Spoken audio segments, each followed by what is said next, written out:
Parang ang sarap tingnan nitong matcha na to Medyo nagulat ako dito Medyo nandito siya sa side ng pagka-acidic. Same pa rin. Alam na natin to.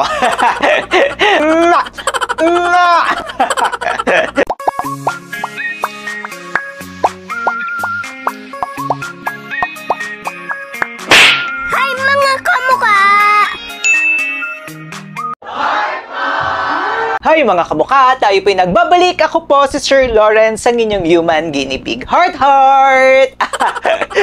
Para po sa video natin ngayong araw na ito ay gagawa na naman nga po tayo ng tinatawag natin na pH level test. Maraming beses na nga po tayong gumawa niyan dito sa ating channel. May parts 1, 2, and 3 na nga po tayo. Baka yung mga favorite or ginagamit nyo na brand na glutathione ay na-feature na po natin doon. So huwag kayong magagalit na hindi natin siya na-feature dito. Baka nandoon na yan. Balikan nyo na muna mga kamukha.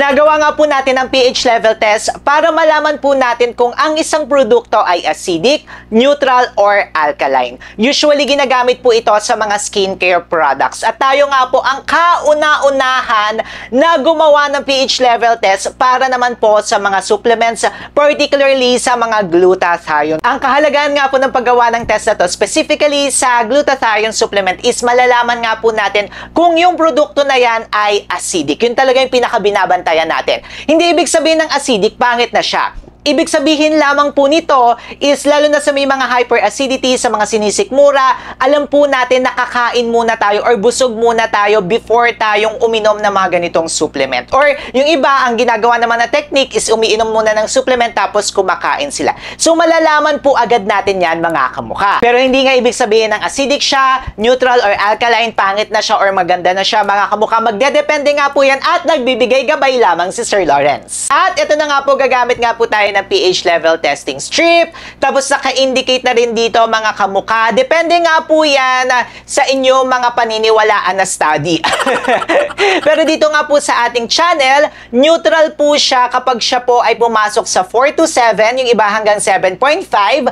Tapos kapag siya naman ay acidic, yan po is 1 to 4. Malalaman naman po natin if alkaline ng isang produkto kapag siya po ay 8 pataas. Tapos yung gagamitin din nga po natin na mga tubig, mga kamukha, test na po natin ito, nasa neutral rin po siya. So, hindi po siya makaka-apekto sa mga supplements na gagamitin natin. Una na nga po sa ating itetest ay itong Watsons na Pure Glutathione 250 mg. Meron na nga po tayong separate video nito kung gusto nyo mapanood. May review tayo, nagandahan tayo dito mga kamukha. Maganda nga siya, pero papasa nga ba siya sa pH level test ni Sir Lawrence? Ito na nga po yung kanyang capsule. Tapos, buksan na natin at ilagay na natin siya sa tubig. Uy, medyo may kahirapan din siyang buksan mga kamukha. Wait lang. Buksan na natin siya mga kamukha. Ihuhulog ko na nga po siya sa tubig at ilalagay na natin siya dyan. Tapos, haluin na natin gamit itong napakamahal ng reusable straw ng Starbucks. Haluin na nga po natin siya dyan. Tapos, dukdukan na nga po natin ng testing strip. Dukdukan talaga.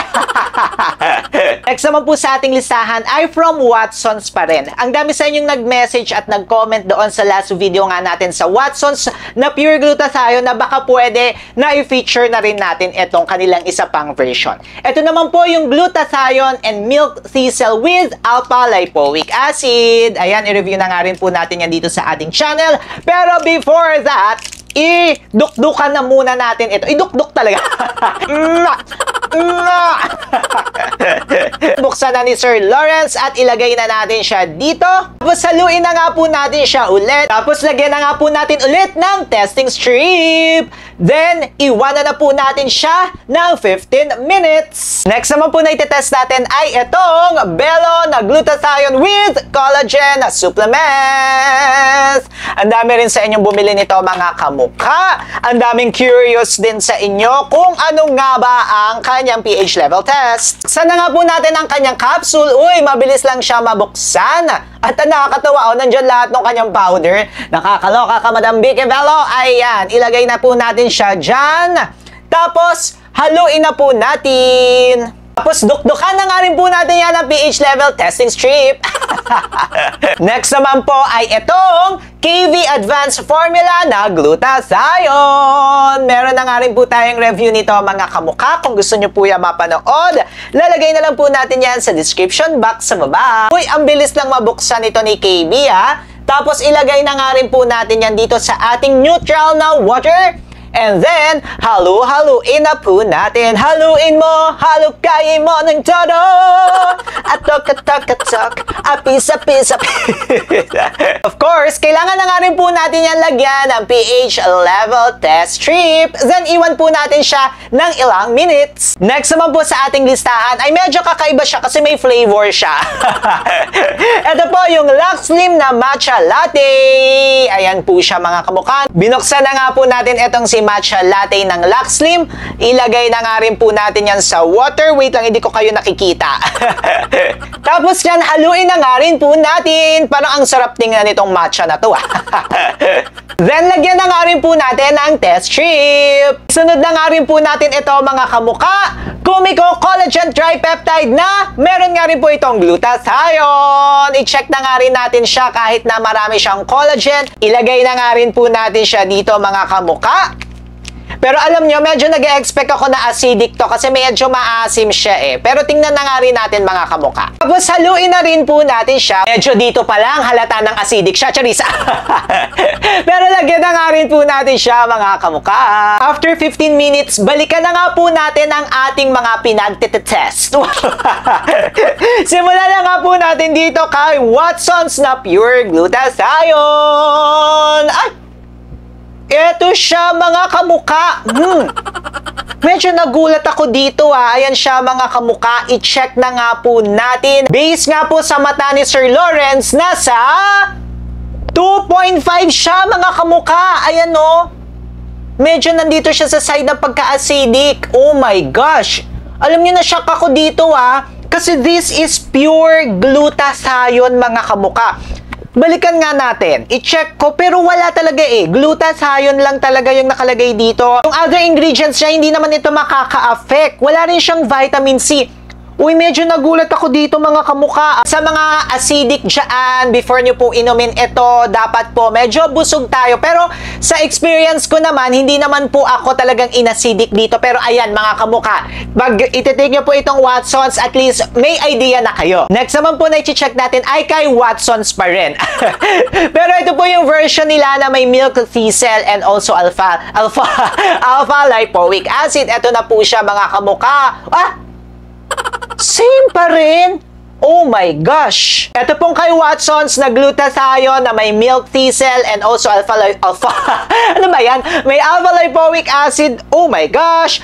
2.5 rin siya mga kamukha. Ayan o, 2.5 rin siya. Ibig sabihin po niyan mga kamukha, may tendency nga po tayo na mag-acidic sa unang pag-inom po natin. Damihan natin yung tubig natin or kumain tayo mga kamukha. Punta naman nga po tayo dito kay Bello. I'm sure marami sa inyo ang nag-aabang rin ito. I-check na nga po natin. Based po sa mata ni Sir Lawrence at dito sa personal. Wow! May magano no? Ito pong kay Bello ay 4.5!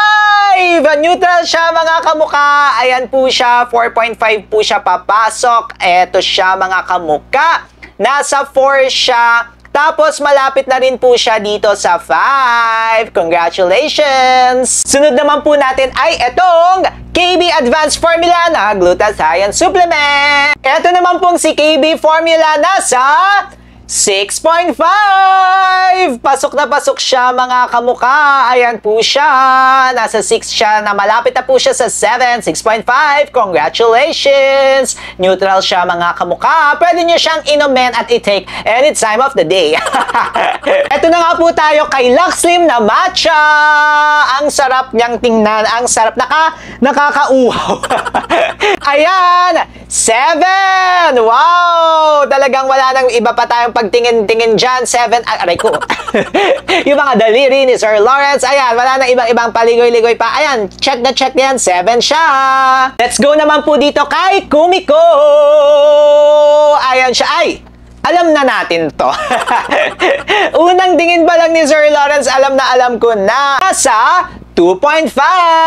Ayan siya mga kamukha. Kita naman natin kasi mataas nga rin po ang antioxidant at saka yung mga vitamin C na mga pinaglalagay nila dito. Kaya alam po natin na acidic siya. Ibig sabihin, kailangan po natin yan i-take ng maraming tubig or after meal, before meal, para alam po natin na hindi tayo a-acidic. Medyo na-shook tayo sa mga revelation na mga nakita natin sa experiment natin today. Pero at least nagkakaroon nga rin po tayo ng idea kung ang iti-take ba natin ay acidic, neutral, or alkaline. Meron pa nga ba kayong mga gustong ipa-review pa or ipa-pH level test kay Sir Lawrence? Mag-comment na kayo dyan sa baba. Baka yung favorite glutathione brand nyo, nagawa na po natin yan ng pH level test. Aba, eto na yan. Sa gilid-gilid yan mga kamuka. Syempre, mag-subscribe na din kayo kay Sir Lawrence. Road to 200,000 na po tayo. Paano ba yan mga kamuka?